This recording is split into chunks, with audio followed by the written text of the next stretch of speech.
Just because a relationship ended does not mean the grief ended with it. You can know it needed to end and still miss what you hoped the relationship would become.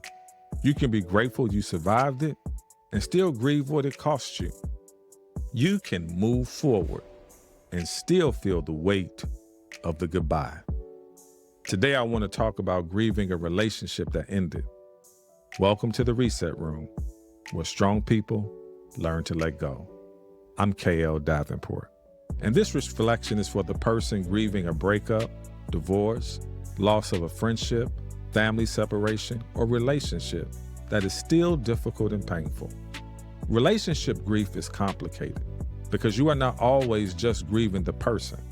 Sometimes you are grieving the possibility, the future you imagine, the version of them you hoped would show up, the safety you thought you had with the individual, the years you invested, the trust that was broken, the part of you that kept trying to make it work.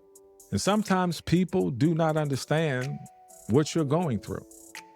They say, just move on. You're better off. God has someone better. It's their loss. Just let it go. And that all may be true, but you still need space to grieve what that relationship represented. Ecclesiastes says there is a time to mourn. And yes, sometimes you have to mourn people who are still alive. You have to mourn the relationship you wanted, but never received. The apology that may never come. The closure you were never afforded. So here is the reset question for today. What am I really grieving about this relationship? Is it the person, the dream, the time, the betrayal, the companionship, the feeling of being chosen, the family you hoped to build, the friendship you thought would last? Name the real grief. Because if you do not name it, you may keep reaching back for something God is trying to heal you from. And hear me clearly. Missing them does not mean you should return. Feeling sad does not mean you made the wrong decision. Grieving does not mean you are weak. Sometimes grief is simply the soul admitting that this particular situation or person truly mattered. But mattering to you does not mean it was meant to continue in your life. So today, pray this: God, help me grieve what was real without returning to what was harmful. That is important because nostalgia can be selective.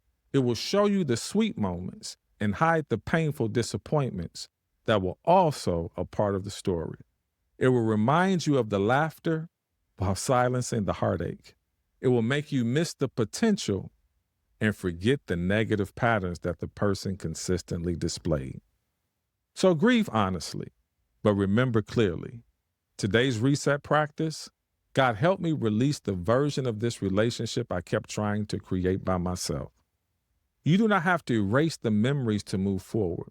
You do not have to pretend it meant nothing, but you also do not have to keep carrying what God is trying to help you release. If this spoke to you, share it with someone who you know is grieving a relationship that went sour. Subscribe to the Reset Room and join me for the next Reset Reflection. Until next time, release what's been weighing you down, embrace what matters most, and trust God with the rest. Welcome to the Reset Room, where strong people learn to let go.